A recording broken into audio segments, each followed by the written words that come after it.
My son imprisoned me for 2 years because of his mistress. The day I'm released will ruin him. People think a title like this is exaggerated. They think it's clickbait.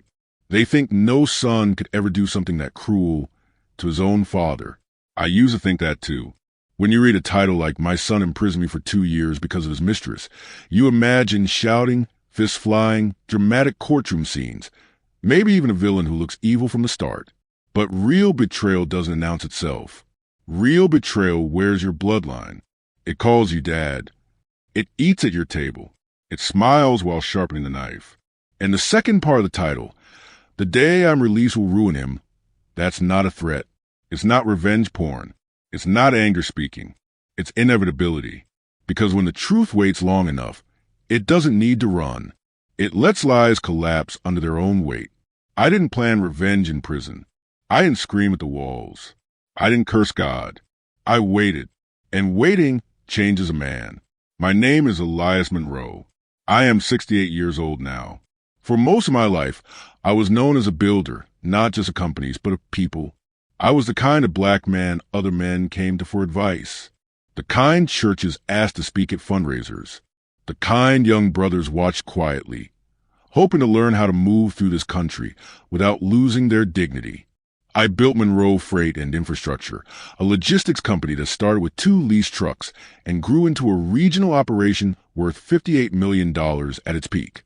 We moved steel, medical supplies, construction equipment, things that built cities. I lived in a brick home outside Atlanta, gated, quiet, paid off. I drove a black Cadillac Escalade, not because I needed to show anything, but because after 40 years of work, I'd earned comfort. I had one son, Calvin Monroe, and I trusted him with everything. That was my real crime. Calvin was smart, smarter than I was at his age. College educated, MBA, smooth talker. He understood spreadsheets better than sweat, negotiations better than warehouses. When he came into the company, I was proud. I told everyone, that's my boy. He's going to take this further than I ever could. And maybe he would have, if he hadn't met Serena. Serena wasn't loud. She wasn't reckless. That's what made her dangerous. She listened more than she spoke. She learned people quickly. She learned Calvin fastest. By the time I realized she was influencing him, the ground had already shifted under my feet. Money started moving strangely. Accounts didn't balance the way they used to. Invoices came in vague. Questions were met with irritation. The first time I confronted Calvin, he laughed. "Dad, you're old school," he said. "This is modern business." That's when I should have looked closer. Instead, I trusted. Trust is expensive when misplaced. The night everything broke wasn't dramatic. No storm. No shouting neighbors. No sirens at first. Just a staircase. A fall. A scream that changed everything. Serena claimed I pushed her. She claimed she was pregnant. She claimed I attacked her in a rage over money. And my son, my own son, stood in court and confirmed it. I watched him look at a judge and say, "My father has been unstable. He's been paranoid. He hurt my partner and killed my unborn child." I didn't recognize his face anymore. The jury didn't see a respected businessman. They saw an old black man accused of violence. And the system did what it has always done best. It believed the story that was easiest to swallow. I was sentenced to 2 years. Just long enough to destroy a reputation. Just short enough for people to forget. Prison doesn't break you immediately. First, it strips you. Your name becomes a number. Your clothes become a uniform. Your past becomes irrelevant. I slept on steel. I ate food that tasted like apology. I watched younger men raise themselves into longer sentences. I stayed quiet. I learned. I counted days by scratching the wall beside my bunk. And every night, before lights out, I told myself the same thing. The truth doesn't expire. Tomorrow, I will be released. Calvin thinks this story ends with me walking out weak, embarrassed, quiet. He thinks prison took my power. He doesn't understand something yet. Prison didn't take my power. It refined it. Now, before the story goes any further, let me ask you something.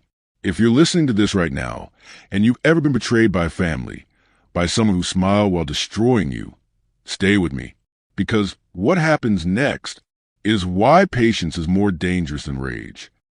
Prison doesn't announce itself with violence the way movies pretend it does. It announces itself with routine. Lights on at 5:30 a.m. Count. Breakfast. Work detail. Count again. Lunch. Count. Dinner. Count. Lights out.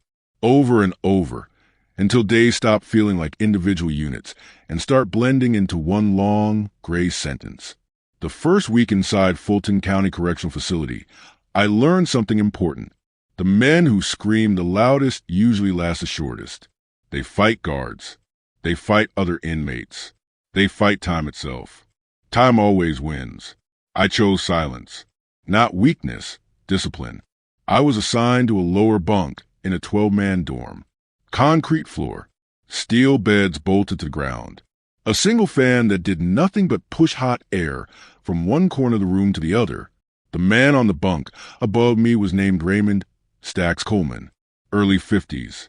Former truck dispatcher who tried skimming from payroll.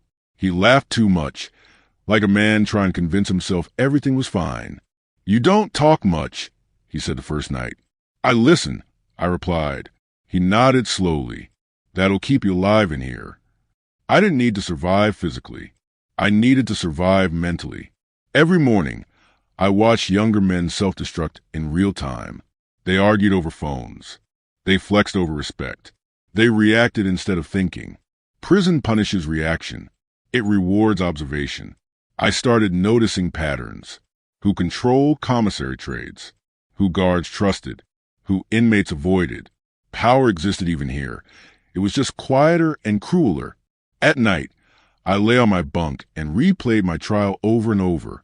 Not with emotion, with analysis. Where had the lie entered? Who benefited? What had been rushed? What evidence had conveniently disappeared? By the end of my second month, the answer was clear. This wasn't just Serena.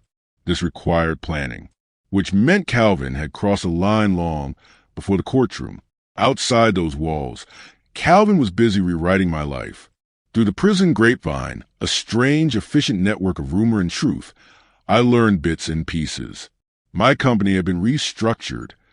My name quietly removed from decision-making. Assets frozen for my protection. Public narrative reshaped. I was being erased. But erasure takes effort. And effort leaves fingerprints. About 6 months into my sentence, I got my first visit. Calvin. He walked into the visitation room in a tailored gray suit, hair trimmed, confidence practiced. He looked like a man who'd already buried his father in his mind. I sat behind the glass, wearing orange, hands folded. He picked up the phone immediately. "Dad," he said, "I hate that it came to this." I waited. Silence unsettles liars. "You scared Serena," he continued. "You were angry. You weren't yourself." Still silent. "I'm not here to fight," he said quickly. "I'm here to help. If you cooperate, maybe we can reduce the damage." There it was. Damage control. "You took over the company," I said calmly. He blinked. "Someone had to. You're unavailable." "And Serena?" I asked. His jaw tightened. "She's been through enough." "She accused me of murder." I said. "She lost a child," he snapped. I leaned forward. "Did she?" He froze. That was the first crack. Small, almost invisible. But once you see a crack, you know where to press. After that visit, something shifted inside me. Not anger. Clarity. Calvin hadn't just betrayed me. He was scared. And scared men make mistakes. I began paying attention to paper. Most inmates ignore paperwork. I studied it. I volunteered for library duty. Old habit. Reading contracts had trained my eyes. Legal texts don't scare me. They comfort me. I read about power of attorney, emergency guardianship, corporate trusteeship, and I smiled because Calvin had rushed, and rush paperwork always leaves trails. 9 months in, I got another visitor. My daughter, Naomi Monroe. She walked in wearing a simple black blazer, hair pulled back, eyes tired but sharp. She didn't rush to the phone. She looked at me first. Really looked. "I'm sorry," she said quietly once we were connected, for not seeing it sooner. I shook my head. You're here now. She swallowed. Dad, Calvin isn't just running the company. He's bleeding it. My heart stayed steady. How? Consulting firms, show vendors, money moving through places that don't make sense. Serena's fingerprints. Naomi leaned closer. I can't confront him. He's paranoid, but I can observe. I held her gaze. You don't owe me this, I said. Yes, she replied. I do. That was the moment I knew I wasn't alone. From that day on, prison became strategy time. While Calvin played CO, Naomi played Shadow. She attended meetings. She listened.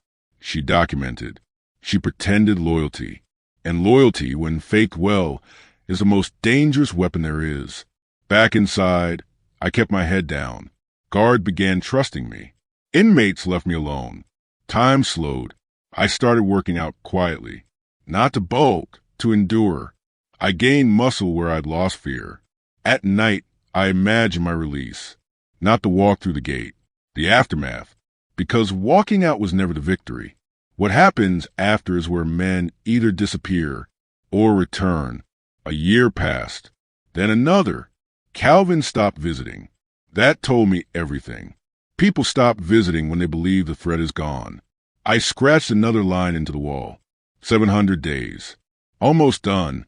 One night, Naomi sent word through a legal mail channel. One sentence. I have everything. I lay back on my bunk and stared at the ceiling. For the first time in 2 years, I slept peacefully. Tomorrow, the gates would open. Calvin thought prison had aged me. He was right, but age isn't weakness. Age is context, and context destroys lies. Prison gates don't open like doors. Doors invite you to leave. Gates dismiss you. At exactly 6:42 a.m., the final count cleared, and a correctional officer called my number. Not my name. My number. I stood slowly, folded my thin blanket the way I'd been taught, and placed it at the foot of the bunk. 2 years of habits don't vanish just because freedom shows up early. Raymond, Stacks, Coleman watched me from his bunk. So this it? He asked quietly. This is it, I said. He nodded, eyes scanning me like he was trying to memorize something. Don't waste it. I didn't answer. Wasting things had never been my weakness. Processing took longer than it should have. Paperwork always drags when the system wants you to feel small one last time.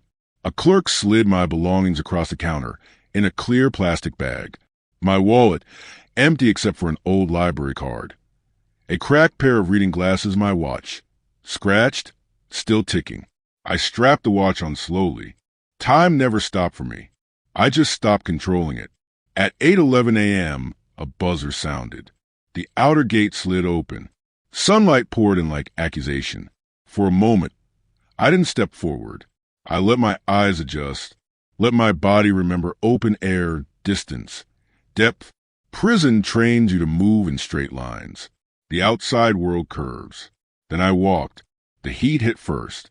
Atlanta summer. Thick, damp, unforgiving.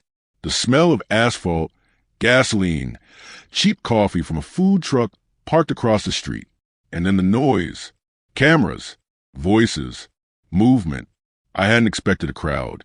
But of course Calvin had arranged one. He always believed presentation was power. News vans lined the curb. Local reporters adjusting microphones. Freelancers live streaming on phones. This wasn't about welcoming his father home. This was about controlling the narrative. And there he stood, my son, Calvin Monroe, navy blue suit. No tie, sleeves slightly rolled, calculated humility, hair trimmed, beard shaped. The same man who'd watched me get led away in handcuffs now stood center frame like a forgiving saint. Beside him stood Serena. White dress, white flowers, a visual plea.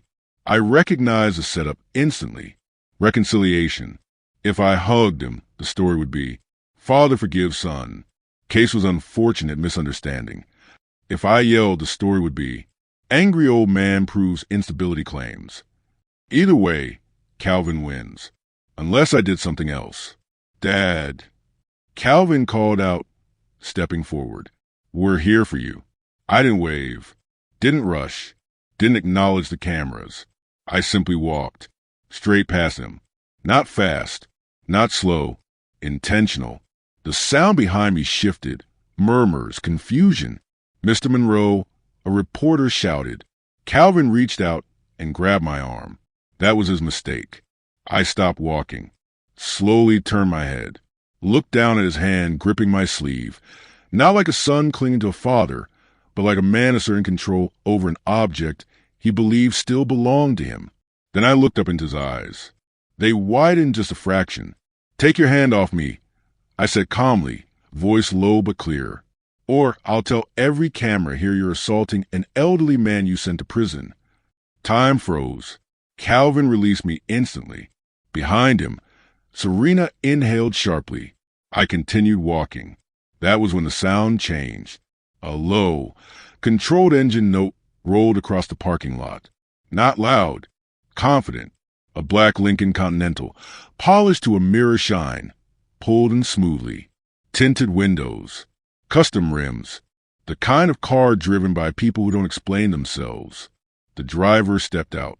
Mid-40s, dark suit, clean posture.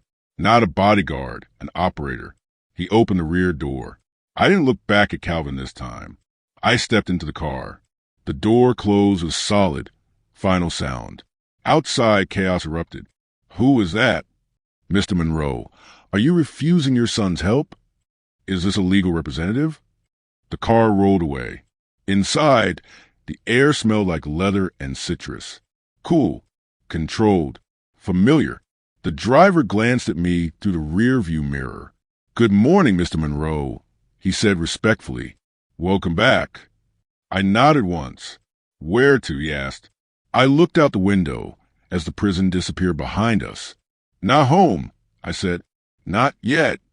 Calvin stood frozen in the parking lot. The cameras turned on him now. "Mr. Monroe, why didn't your father go with you?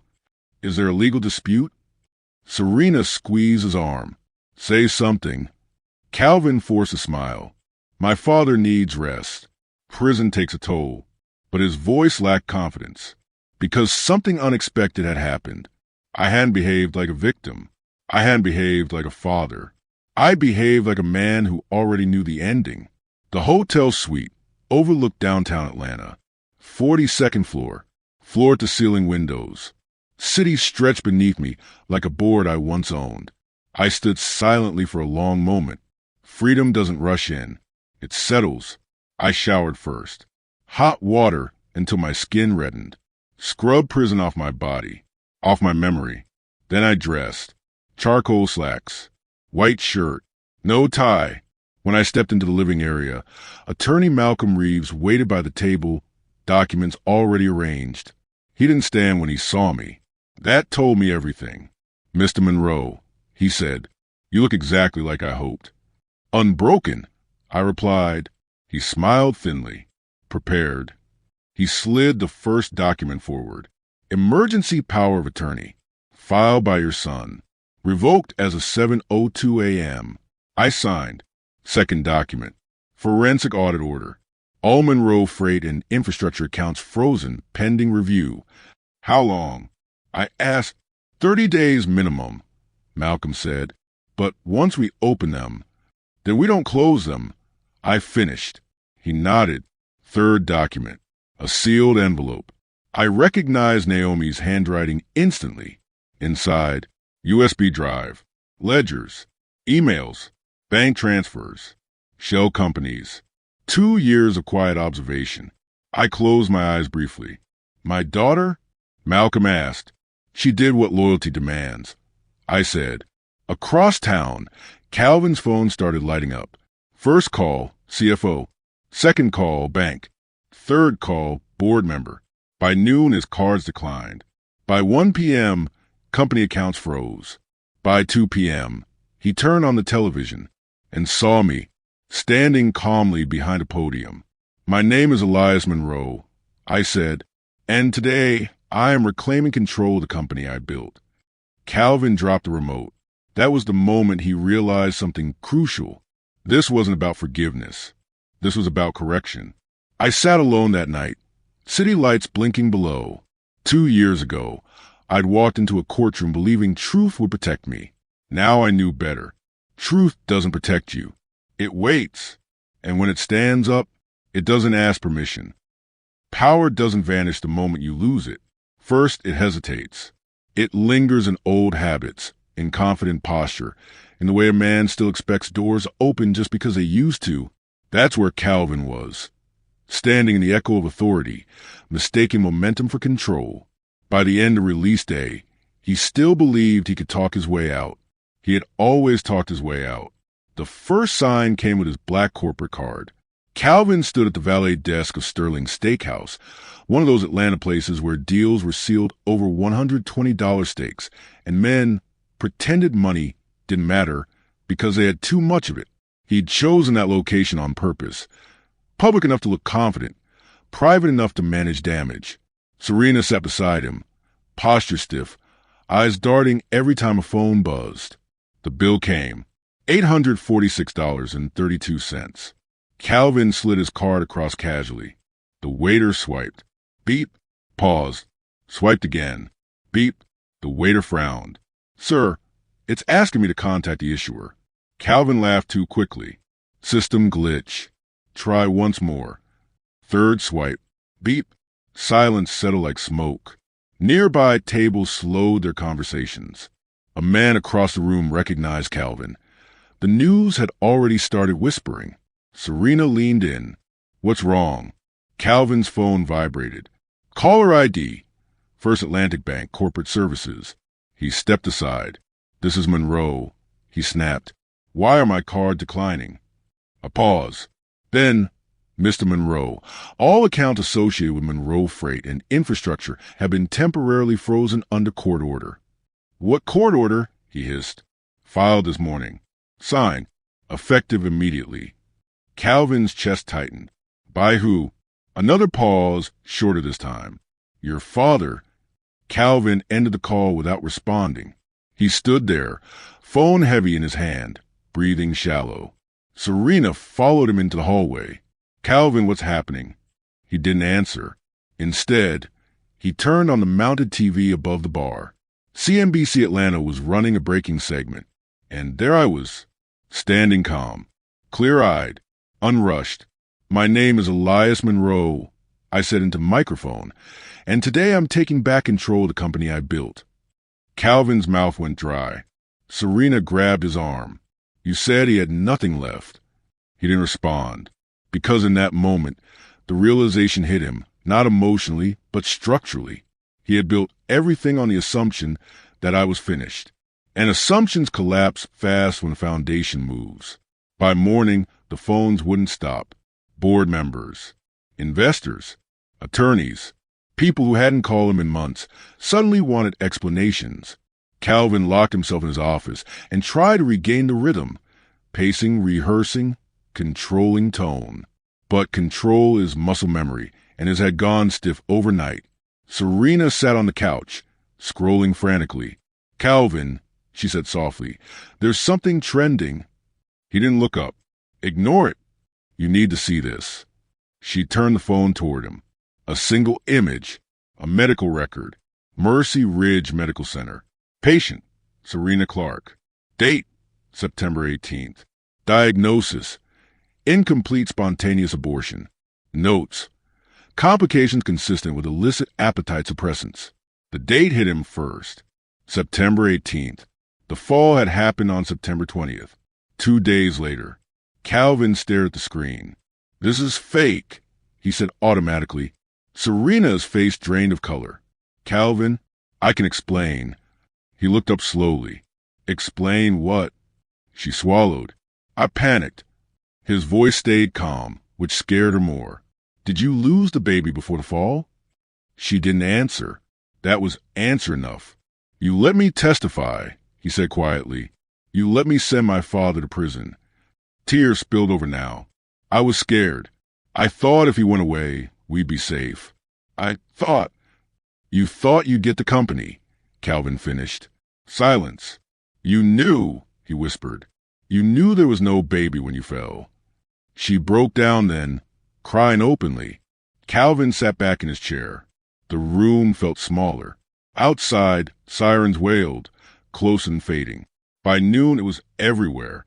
Twitter, Facebook, Reddit threads with thousands of comments. TikTok breakdowns by people who had never heard my name before yesterday. He framed his own father. Old black businessman wrongfully imprisoned. Medical records prove lie. The internet did what courts had failed to do. It connected dots. Calvin tried to call me. Straight to voicemail. He tried Naomi. No answer. He called again. Still nothing. For the first time in his adult life. No one picked up. At the same time, Naomi sat across from me in the hotel suite, laptop open, eyes sharp. They're unraveling, she said quietly. He's panicking. I nodded. Good. Do you want to go public with the rest? She asked. Not yet. She looked surprised. Why not? Because panic makes people sloppy, I said, and sloppy people confess. She smiled faintly. You always did like timing. That afternoon, Calvin's office door burst open. His CFO stood there, pale. Calvin, federal agents are downstairs. The word federal doesn't shout. It suffocates. Calvin stood slowly. For what? The CFO swallowed. Embezzlement, wire transfers, shell companies. Calvin's knees went weak. Serena screamed from the hallway. The agents moved efficiently. Calm, polite, deadly. Handcuffs clicked. Not yet on Calvin, but on Serena. She collapsed as they read her rights. Calvin watched, stunned, as the woman he'd chosen over his father was led away in tears. And suddenly, the story changed again. Not betrayal. Exposure. That night, alone in his empty office, Calvin sat in the dark. The city glowed outside. He replayed every choice, every shortcut, every lie, every moment he'd convinced himself he was smarter than the past. His phone buzzed. A text from an unknown number. Truth doesn't rush. It waits. Calvin stared at the screen, breath shallow. For the first time since my arrest, he was afraid. Pause with me here.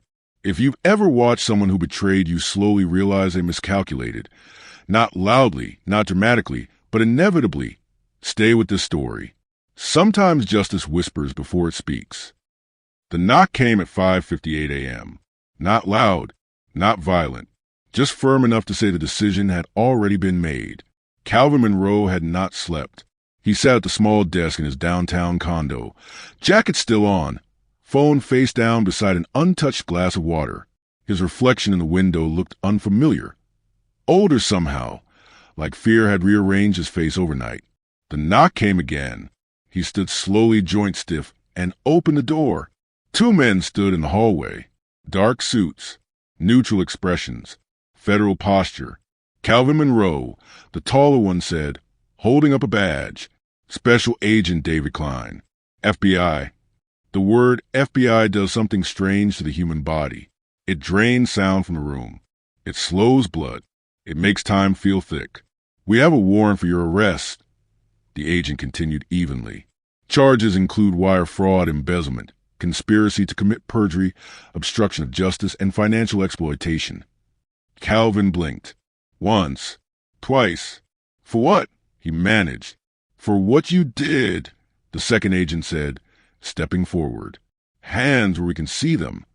Calvin raised his hands slowly. Metal clicked. Cold cuffs closed around his wrists. Somewhere behind him, a neighbor cracked the door open. Someone else lifted a phone. No one spoke. Calvin Monroe, CEO, son liar, was walked down the hallway barefoot. He didn't resist. Resistance is for men who still believe there's room to negotiate. Across the city, in a quiet suite overlooking Peachtree Street, I watched the news without sound. Naomi stood beside me, arms folded.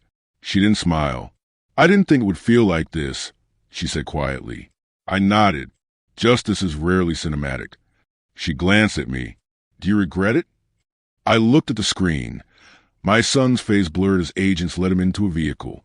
I regret trusting him. I said, I don't regret correcting a mistake. The courthouse smelled the same as it always had. Old wood, paper, authority. I hadn't been back since the day my life ended in a sentence I didn't deserve. Walking through those doors again felt like stepping into an unfinished conversation. The courtroom filled slowly. Reporters lined the back wall. Legal aides whispered. Spectators leaned forward like this was theater. It wasn't. It was arithmetic. Calvin entered wearing county orange. No suit, no polish, just fabric stamped with a number. When his eyes found mine, something shifted. He hadn't seen me like this before. Standing, free, untouched. For a moment, his face softened, hope trying one last time. I didn't acknowledge him. The judge entered. Calvin Monroe. She began, voice firm, practiced. You are charged with multiple federal offenses. Each charge landed with weight. Wire fraud, embezzlement, perjury, conspiracy, obstruction. Calvin's lawyer whispered urgently, fingers trembling as he shuffled papers. None of it mattered. The evidence was already alive. The prosecution didn't rush. They didn't need to. They showed bank transfers first, clean, undeniable. Then shell companies, lazy greed disguised as consulting fees. Then emails, careless arrogance captured in black and white. Finally, the medical records. The room went still. The prosecutor spoke carefully. Medical documentation confirms that the alleged pregnancy loss occurred 2 days prior to the incident used to convict the defendant's father. A murmur rippled through the gallery. Calvin stared at the table. The judge leaned forward. Mr. Monroe, did you knowingly allow false testimony? Calvin's lawyer stood quickly. Your Honor. The judge raised a hand. Answer the question. Calvin swallowed. I didn't ask, he said weakly. That wasn't the question, the judge replied. Silence stretched.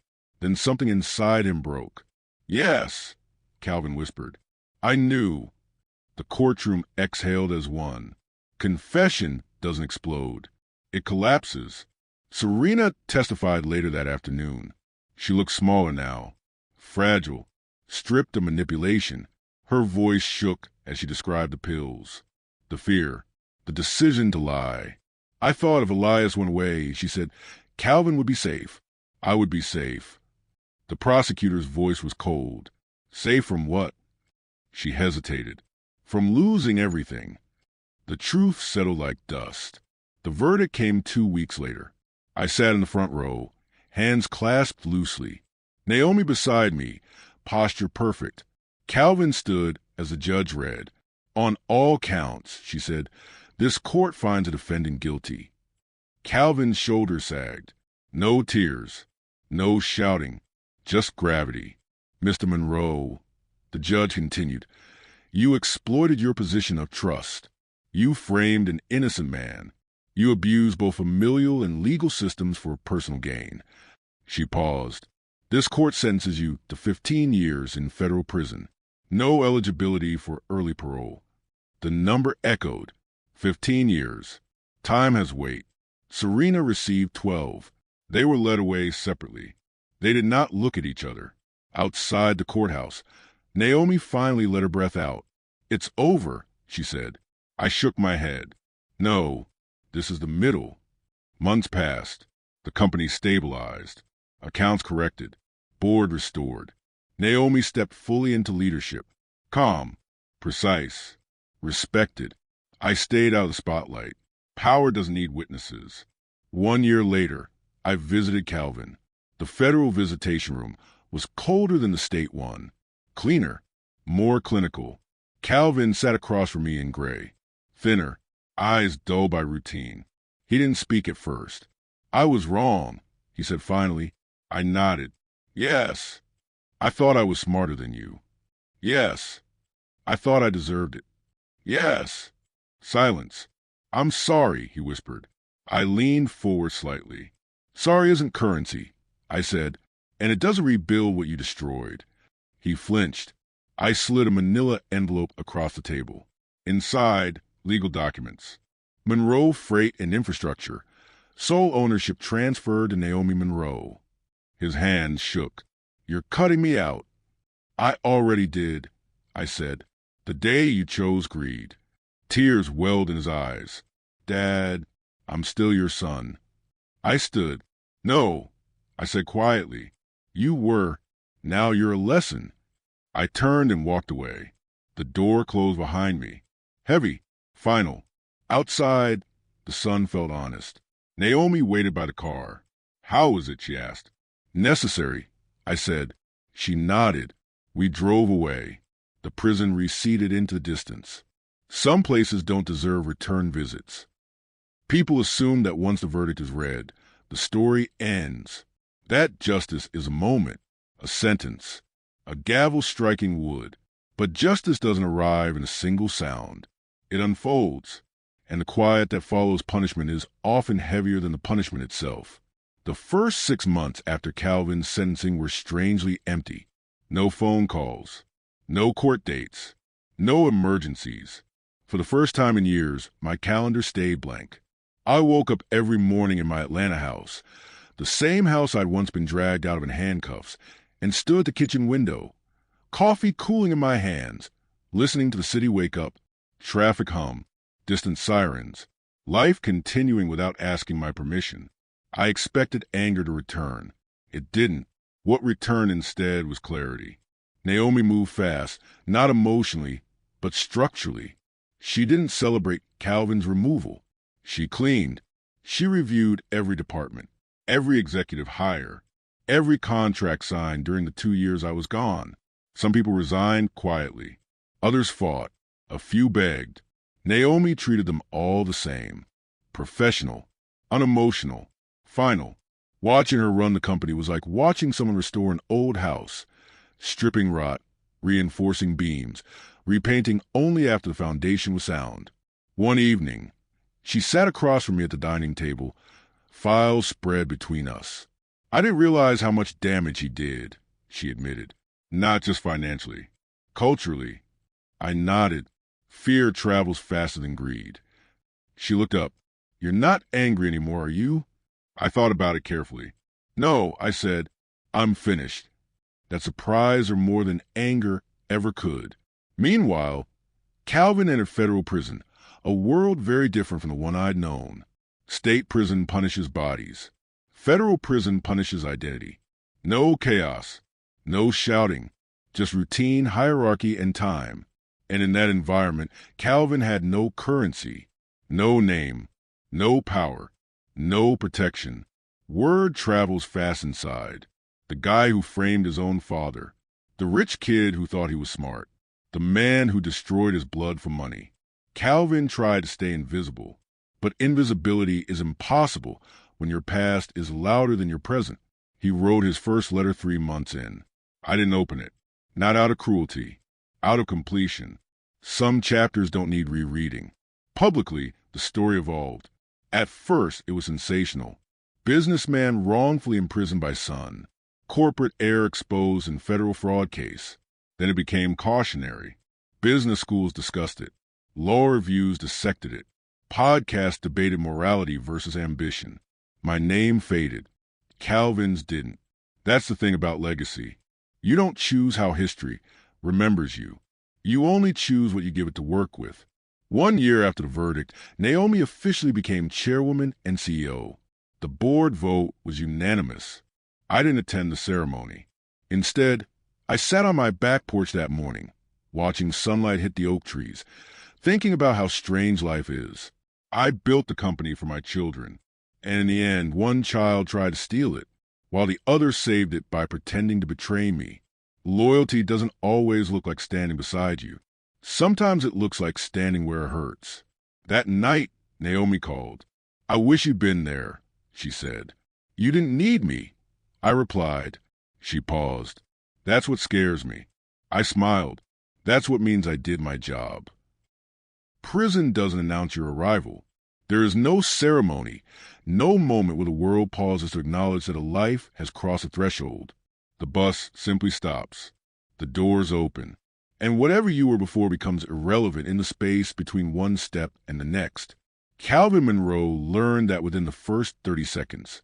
The bus hissed as air released from its brakes. The door folded open. Heat rushed in, dry, punishing, different from the city air he remembered. This wasn't Atlanta anymore. This was federal land, isolated by design, stripped of context. A guard shouted numbers. Not names. Numbers. Calvin clutched a thin manila envelope containing what little the system allowed him to keep. His wrists were cuffed, his ankles chained, the rhythm of metal against concrete marking his first steps into a place that had no interest in who his father was, or who he once believed himself to be. Move! A voice barked. He moved. The intake hall smelled like disinfectant and resignation. Fluorescent lights hummed overhead, flattening everything: color, emotion, dignity. Men stood in lines, eyes forward, shoulders tense. Some looked hardened, others terrified. Most already knew something Calvin was still trying to avoid accepting. This place does not care why you're here, only that you stay. Stripping in prison isn't about nakedness. It's about ownership. When Calvin was ordered to remove his clothes, he hesitated for half a second, a reflex born from a lifetime where hesitation usually led to negotiation. The guard didn't repeat himself. Now! Calvin complied. Each item folded away felt like a layer being peeled off, not just fabric, but identity. The tailored jacket he once wore to board meetings, the watch he used to check impatiently during conversations he thought were beneath him, the shoes that carried him through offices where people stood when he entered, gone. In their place, state-issued underwear, a dull uniform, plastic sandals. He caught his reflection briefly in a stainless steel panel. For a moment, he didn't recognize the man staring back. That moment stretched, then snapped. Calvin assumed, incorrectly, that his case would follow him, that people would whisper, that guards would know, that inmates would ask questions. None of that happened. To them, he was just another man with a sentence length long enough to mark him as permanent. 15 years. That number moved through the system faster than his name ever would. Men with short sentences float. Men with long ones sink. Calvin was sinking. The yard was quieter than he expected. Not silent, but controlled. Conversations were short. Movements deliberate. Laughter rare and always measured. Calvin walked the perimeter alone for the first few days, keeping his head down, trying to observe without being obvious. That instinct to analyze had once made him dangerous. Here, it made him visible. On the fourth day, someone spoke. "You him?" Calvin stopped. He didn't turn. "Hey," the voice said again. "I asked you something." Calvin turned slowly. The man was older, scarred, posture relaxed in a way that meant violence didn't excite him. It bored him. "You the one who put his own pops away?" Calvin felt his mouth dry. "I don't." The man smiled just enough. "Yeah, you are." Word had arrived. It always does. There was no shouting, no confrontation, just quiet acknowledgement. That was worse, because it meant Calvin's story had already been processed and dismissed. Men nearby exchanged looks. A few smirked. Others simply went back to what they were doing. Judgment in prison doesn't need explanation. It just exists. Federal prisons lock down differently. At night, the silence becomes oppressive, not because it's empty, but because it's full of thoughts that have nowhere to go. Calvin lay on his bunk, staring at the underside of the one above him. The metal was scratched with names, dates, crew drawings, evidence of men who had passed through the same space and left pieces of themselves behind. He thought of his father, not the man in court, not the man at the podium, the man at the dinner table, the man who taught him to shake hands properly, the man who once said, "Power is what you do when no one is watching." Calvin turned onto his side. Sleep didn't come. Weeks passed, then months. Calvin learned the rules the hard way: who controlled phone access, which tables were safe, which faces to avoid. He learned not to speak about his case, not because people threatened him, but because indifference was more dangerous than hostility. When people hate you, you still exist. When they don't care, you fade. Calvin faded. No one asked him for advice. No one asked him for help. No one even asked him his name. He was that dude, or the one with 15, or nothing at all. That realization hollowed him out more efficiently than any sentence. While Calvin learned how to survive invisibility, the world outside continued without him. Naomi expanded the company methodically, not aggressively, intelligently. She closed vanity projects, redirected funds into infrastructure, repaired relationships Calvin had burned through arrogance. Investors trusted her. Employees respected her. She didn't need to raise her voice. She didn't need to prove herself. Leadership fit her like a second skin, but the cost was real. Naomi aged faster in those first 2 years than she ever had before. Some nights she stared at spreadsheets until her vision blurred. Other nights she sat in silence, phone in hand, wondering whether saving her father had cost her a brother forever. She never said that out loud, but it lived behind her eyes. Women's federal prison doesn't look like men's, but the erosion is the same. Serena arrived still believing she could adapt. She tried to style her hair, tried to keep routines, tried to preserve the identity she once traded on. But prison is brutal to people whose power was being wanted. Attention dries up fast when everyone is trapped. Serena's looks became irrelevant, her charm useless, her manipulation transparent. Other women didn't fear her. They pitied her.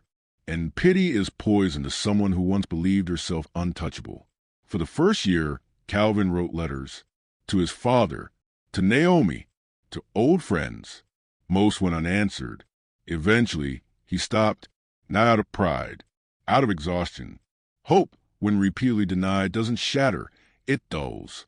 Calvin learned to live without expectation. That was his real sentence. The moment of recognition. It happened during a routine count. A guard called out his number. Calvin answered automatically. The guard paused, then said, "You know, your dad's company is doing better than ever." It wasn't cruel. It wasn't kind. Just factual. Calvin nodded.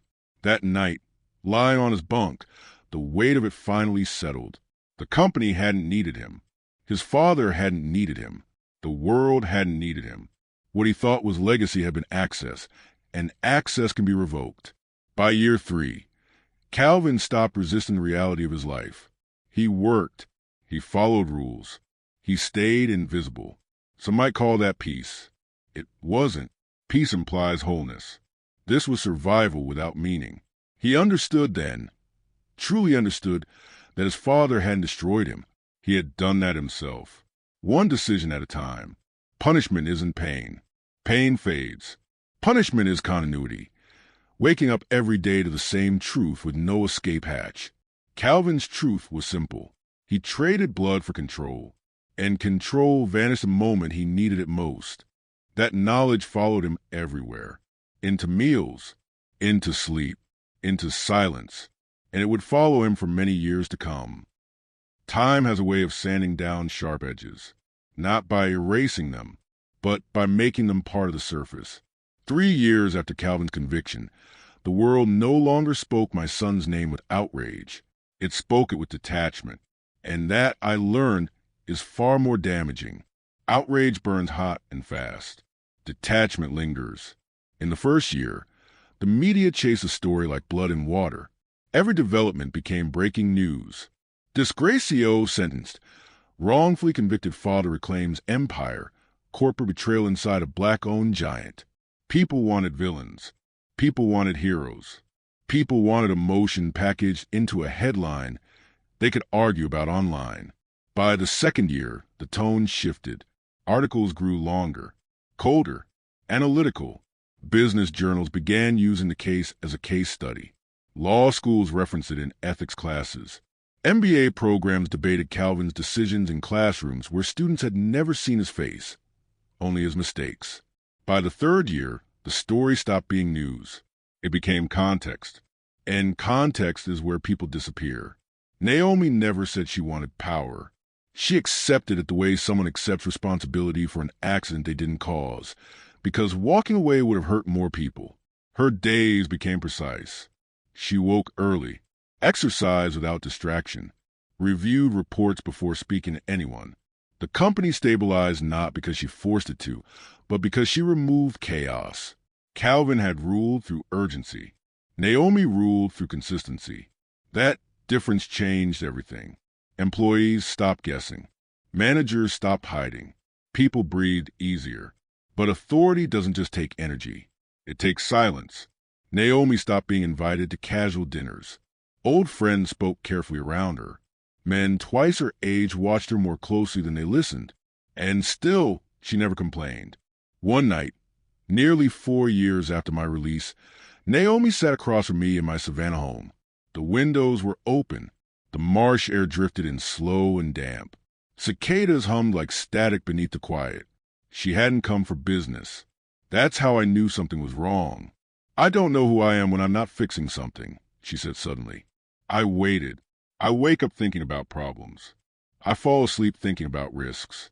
I don't remember the last time I laughed without checking my phone.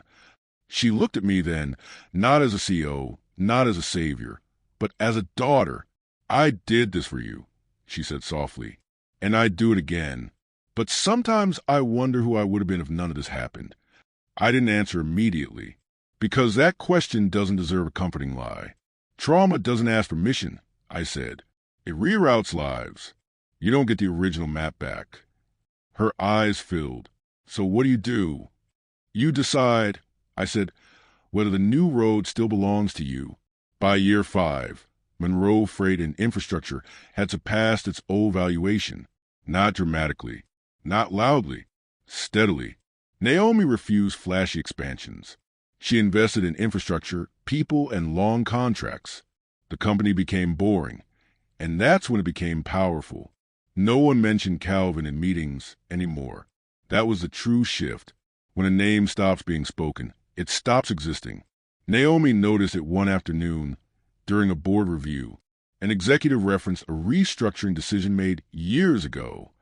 She realized he was referring to Calvin, and no one corrected him. No one said the name. After the meeting, she sat alone in her office for a long time.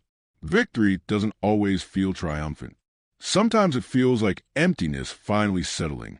I moved fully into retirement. Not escape, withdrawal. I stopped attending industry events, declined interviews, passed invitations to Naomi. My days simplified. Morning coffee, walking near the water, reading without urgency. People assume peace is loud. It isn't. Peace is quiet enough to hear your own thoughts again and deciding which ones deserve attention. Some nights, Calvin crossed my mind, not as he was, as he might have been. That thought never lasted long. Speculation is a luxury for people who didn't pay the price. Serena's story dissolved quicker than Calvin's. The public rarely grants women long narratives unless they fit a specific role, victim or icon. She was neither. She cooperated partially. She testified when it benefited her. She tried to reshape herself as manipulated. The court saw through it. Media lost interest faster. By the time she transferred facilities, no one followed. No think pieces. No anniversary articles. Just another inmate number. Power built on desirability collapses faster than power built on structure. That was her real sentence. People asked me, quietly, cautiously, whether I would ever forgive my son. They meant well. They didn't understand. Forgiveness implies an ongoing relationship. I had ended mine. That wasn't punishment. It was boundary. I didn't hate Calvin. I didn't wish him pain. I simply refused to continue carrying someone who had already chosen to step away. There's a difference between closure and cruelty. Closure is knowing where something ends, and not reopening it out of nostalgia. On the 7th anniversary of my release, a letter arrived, not from Calvin, from a journalist. They wanted to write a retrospective, a piece on resilience, redemption, generational conflict. I declined, not because I feared the story, but because I no longer belonged to it. The story had already done its work. What remained didn't need documentation. 8 years after everything collapsed, Naomi made a decision that surprised me. She stepped down as CEO. Not abruptly, not dramatically. She announced it a year in advance, groomed a successor, remained on the board. When she told me, she seemed lighter. "I don't want my entire identity to be reaction," she said. I smiled. "That's wisdom." She moved west, took a role that allowed her influence without ownership, traveled, rediscovered herself slowly. Healing doesn't arrive with fireworks. It arrives with permission. Today, when people look up Monroe Freight and infrastructure, they don't see scandal. They see stability. When they look up Calvin Monroe, they see a paragraph. Short, dry, unemotional. And that is how history ultimately judges most people, not by their intentions, but by the efficiency of their mistakes. I once believed betrayal was the worst thing a person could do. I was wrong. The worst thing a person can do is believe they're entitled to outcomes without accountability. Calvin believed blood guaranteed inheritance. Serena believed manipulation guaranteed security. They were wrong. Naomi believed loyalty required sacrifice. She was right, but she also learned that sacrifice must eventually stop. And I learned something else. Survival is not the same as living. Justice is not the same as peace. And silence, when chosen deliberately, is not absence. It is authority resting. There comes a point in every long story where emotion stops being useful. Not because you no longer feel, but because feeling no longer changes anything. That's where I was when I rewrote my will. Not angry, not vengeful, not even sad in the way people expect. Just decided. It happened on an ordinary Tuesday. No anniversary, no trigger, no dramatic memory that forced my hand. I was sitting in my study in Savannah, sunlight spilling across old bookshelves, when I realized something unsettling. I was still postponing a decision that had already been made, not consciously, but legally. As long as my estate documents remained unchanged, a door, however small, remained unlocked. And unlocked doors invite noise. I don't like noise. I like clarity. So I made the call. My attorney, Harold Bennett, had known me for nearly 20 years. He handled acquisitions, divestments, trusts, succession planning. When I told him I wanted to revise my will, he didn't ask why.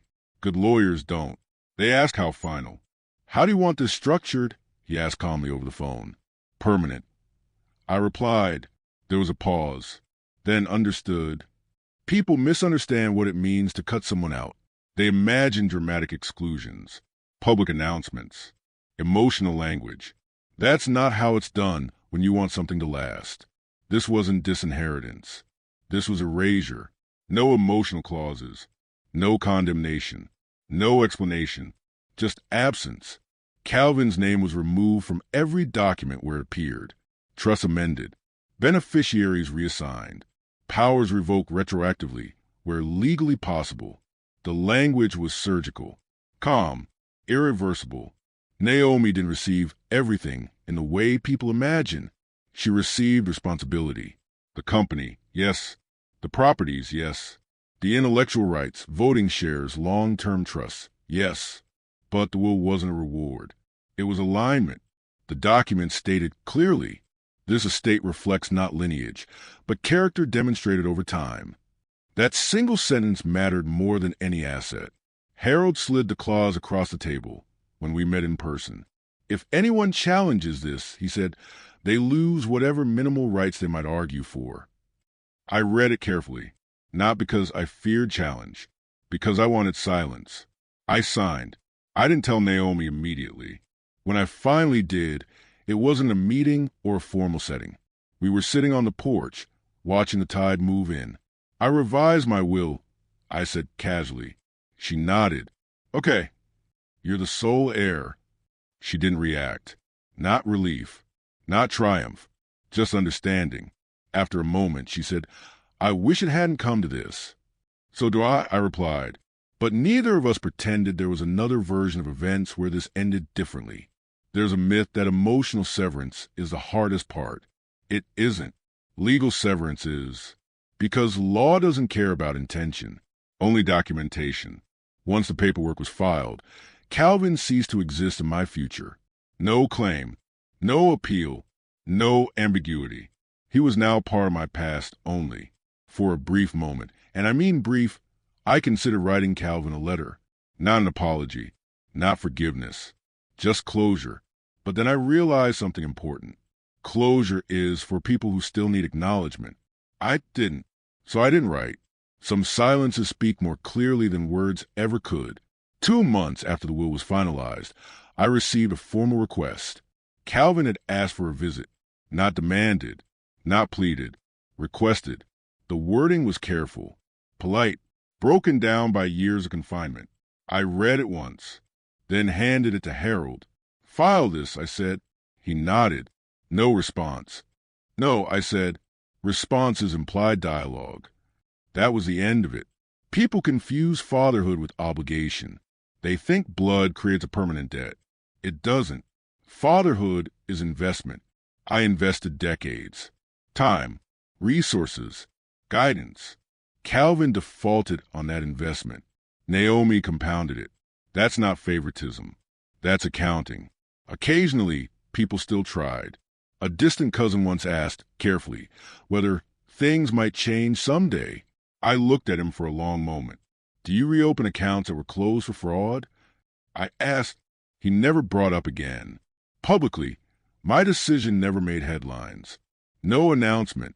No scandal. Quiet endings don't sell. Privately, it was everything. Because it meant that when I died, tomorrow or 20 years from now, the story would not restart in courtrooms. It would end exactly where it should. After the documents were finalized, something unexpected happened.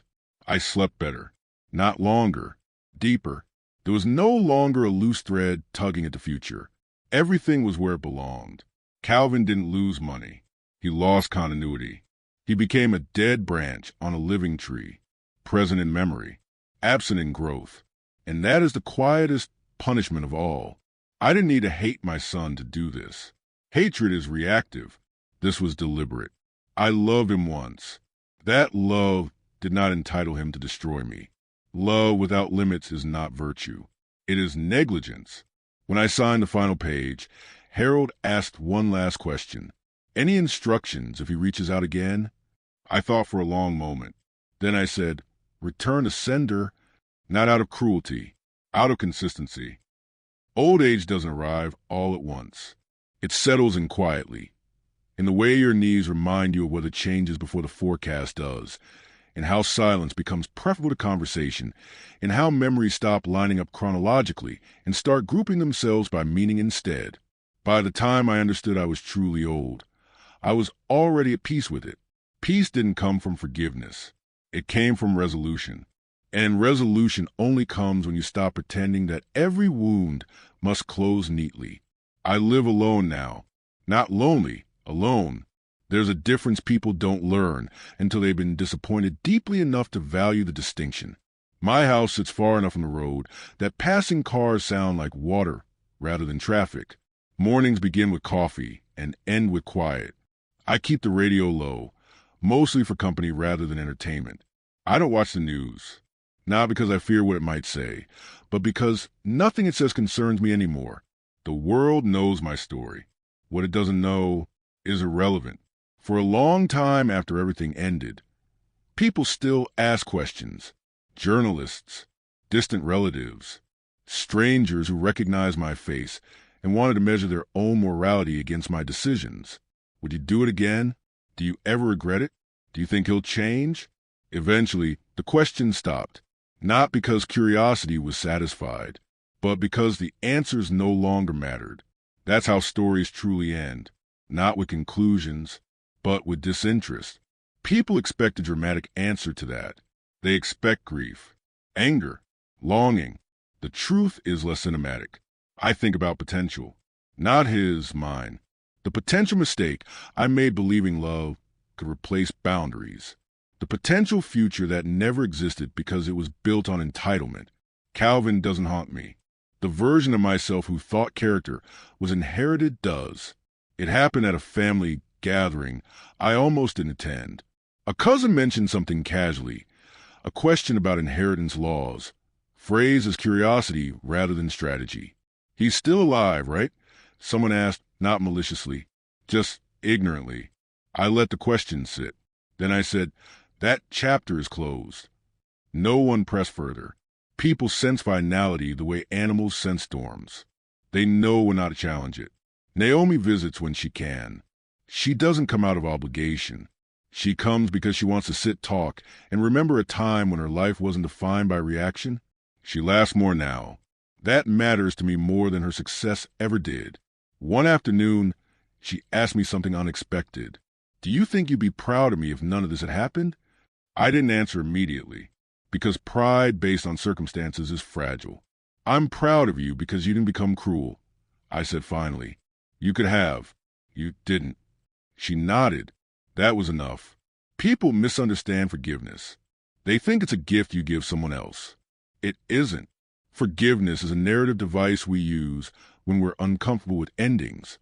I didn't forgive my son. I released him from my expectations, released myself from explanation, released the future from uncertainty. Forgiveness implies continuation. I chose closure.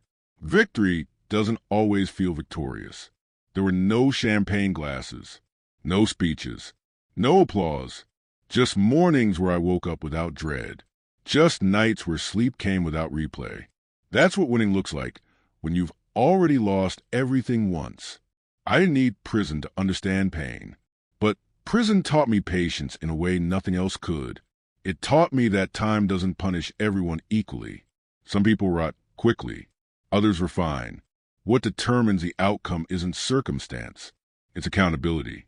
I know some of the people who hear this story will be disappointed. They'll want reconciliation, a final hug, a tearful admission of regret. That version of the story exists only for people who have never been truly betrayed. Reconciliation requires trust. Trust is not renewable once destroyed at the root. And pretending otherwise is how families repeat the same mistakes generation after generation. There will always be people who misunderstand my choices, who believe I was too harsh, too cold, too unforgiving. I made peace with that, because being understood by everyone was never my goal. Being honest with myself was. If a younger man sat across from me today, someone just starting out, full of ambition and loyalty and misplaced confidence, I would tell him this. Love people, but verify behavior, teach values. Not entitlement. Boundaries are not cruelty. Silence is not weakness, and blood does not outrank character. Those lessons cost me a son, but they saved my life. This is not a revenge story. Revenge burns hot and fast. This is a correction story. A story about restoring balance where imbalance was allowed to grow unchecked. My son did not lose everything because I destroyed him. He lost everything because he believed he was untouchable. The world corrects that belief eventually. Always. It ends quietly, with a man on a porch, with a daughter who chose integrity over convenience, with a legacy intact not because it was defended loudly, but because it was defended properly. No reconciliation, no dramatic final words exchanged, just a door closed and locked for good reason. Then this story touched something in you. Maybe you recognize someone you trusted. Maybe you recognize a mistake you're currently making. Maybe you recognize a version of yourself you're trying not to become. Whatever it was, listen to it. Don't wait for the world to teach you through loss. Some people lose their families to accidents. Others lose them to disease. Some lose them to choices. And sometimes the bravest thing a person can do is stop calling betrayal love. This was my story. Not heroic, not pretty, just true. If this story resonated with you, share it with someone who needs to hear it. Subscribe if you believe stories can still teach hard lessons without lying to make them comfortable. Because the truth doesn't neigh. Denoise. It only needs time. Thank you for listening. Goodbye.